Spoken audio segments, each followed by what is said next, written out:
আসসালামু আলাইকুম। গালফ ট্যুরে থাকাকালীন আমি বেশ কিছু চিঠি পেয়েছি, তার মধ্যে এটা একটা। আমি একজন মুসলিম, কুয়েতে অল্প কয়েক বছর ধরে কাজ করছি। আমি ইসলাম ধর্ম গ্রহণ করার খুব কাছাকাছি চলে এসেছি, কারণ আমি আমার অফিসের এক ধার্মিক মুসলিম কলিগকে দেখে মুগ্ধ হয়েছিলাম, আর আমি তাকে বিয়ে করতে চেয়েছিলাম। আমি তাই ইসলাম সম্পর্কে আরও জানতে চাচ্ছিলাম। আমি যেই মানুষটিকে পছন্দ করেছি তিনি একজন পাকিস্তানি ভাই। তার কালচার আরও ভালোভাবে জানার জন্য আমি একজন মহিলা কলিগের সঙ্গ নিলাম, যে এক পাকিস্তানি পরিবারে বিয়ে করেছিল। আমি ইসলাম সম্পর্কে জানার জন্য কোরআন পড়ছি, আর এতে একজন স্ত্রীকে যে অধিকার দেওয়া হয়েছে তা খুবই হৃদয়গ্রাহী এবং সামঞ্জস্যপূর্ণ। কিন্তু যখন আমি আমার মেয়ে বন্ধুটির জীবনের দিকে তাকাই, তাকে এত কিছু করতে হয় তার শ্বশুরবাড়িতে, আর তার স্বামী তাকে জোর করে যেন সে তার শ্বশুর শাশুড়ির সেবা যত্ন করে, আর তার শাশুড়ি তাকে অনেক যন্ত্রণা দিয়ে থাকে।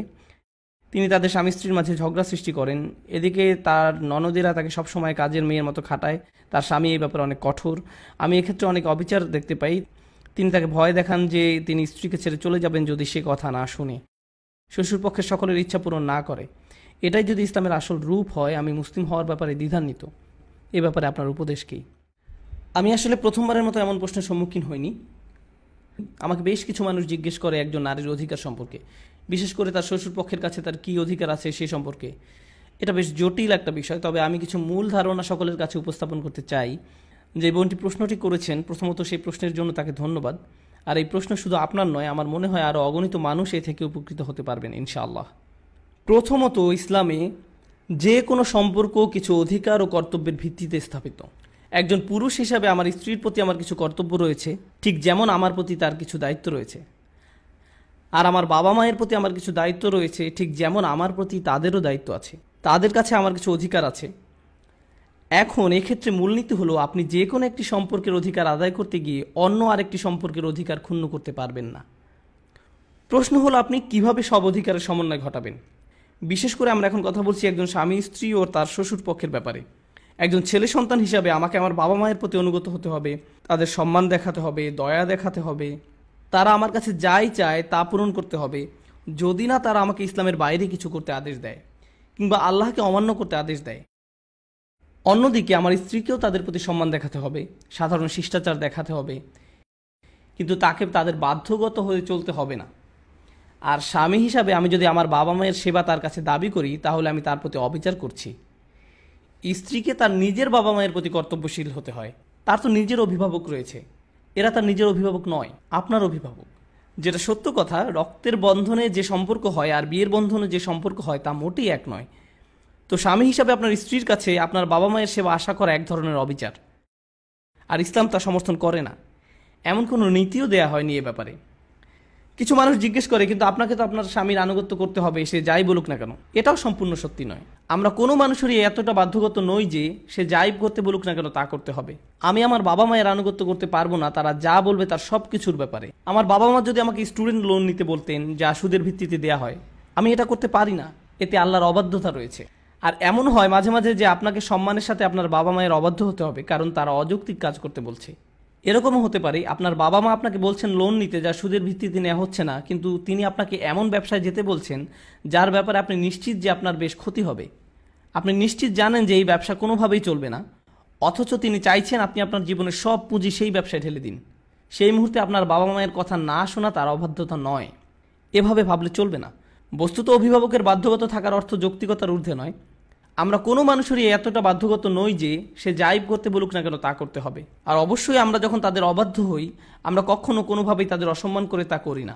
আর এটাও সত্যি, আমাদের জন্য যদি কঠিন হয়ে দাঁড়ায়, আমাদের প্রতি যদি তারা কঠোরও হন, সেক্ষেত্রেও তাদের আনুগত্য করতে হবে।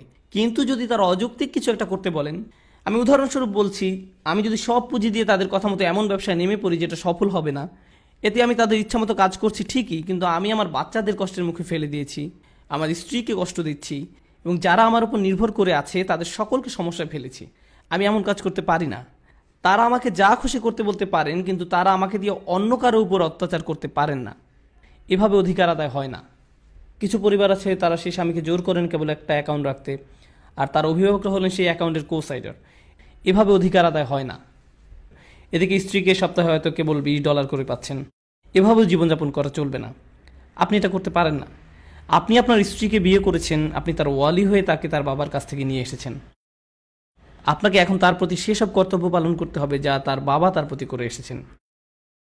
কিন্তু এখানে ঘরে সকলে তার সাথে দ্বিতীয় শ্রেণী মানুষের মতো আচরণ করে, যেন শ্বশুর শাশুড়ির কাজের মেয়ে কিংবা আপনার বোন অথবা অন্য কারো কাজের মেয়ে। এটা চরম প্রতারণা এবং এটা এমন এক বিষয় যার ব্যাপারে আপনাকে আমাকে শেষ বিচারের দিন জিজ্ঞেস করা হবে। অন্যদিকে অন্য ধরনের চরমপন্থাও আছে। একদিকে আমরা দেখি বউকে বাড়ির কাজের মেয়ের মতো বানিয়ে ফেলা হয়েছে, যা চরম অবমাননাকর, কোনোভাবেই যা ইসলামিক গ্রহণযোগ্য নয়। আর অন্যদিকে আছে এমন সব স্ত্রী অথবা স্বামী যারা তাদের শ্বশুরপক্ষের ব্যাপারে সকলের প্রতি বিদ্বেষপূর্ণ। তাদের কারোর সাথে আমি সম্পর্ক রাখতে চাই না, তাদের মুখও দেখতে চাই না, আমি চাই না তারা আমাদের বাসায় আসুক, আমি চাই না তুমি তোমার মায়ের বাসায় যাও, তার সাথে কথা বলো, আমি তাকে ঘৃণা করি, আমি তাকে সহ্য করতে পারি না, ইত্যাদি ইত্যাদি। এভাবে অত্যাধিক দূরত্ব সৃষ্টি করেন আপনি আপনার স্বামীর পরিবার থেকে। এটাও এক ধরনের চরমপন্থা। তারা আপনার স্বামীর অভিভাবক, তাদের অধিকার আছে আপনার স্বামীর উপর।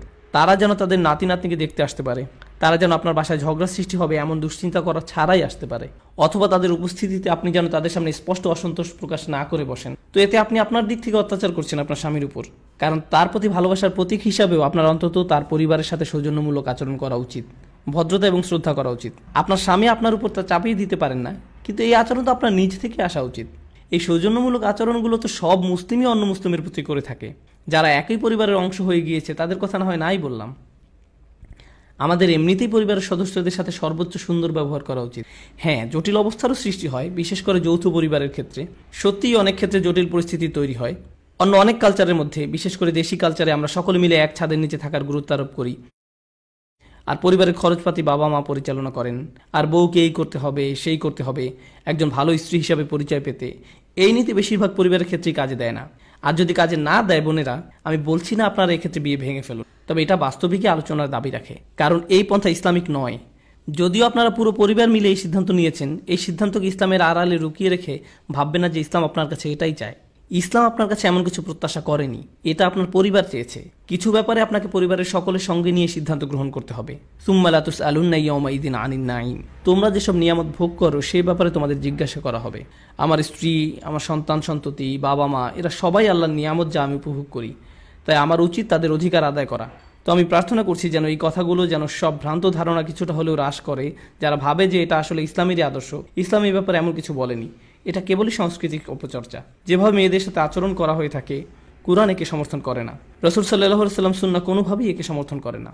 বারাকাল্লাহু লি ওয়া লাকুম। আসসালামু আলাইকুম ওয়া রাহমাতুল্লাহি তাআলা ওয়া বারাকাতুহু।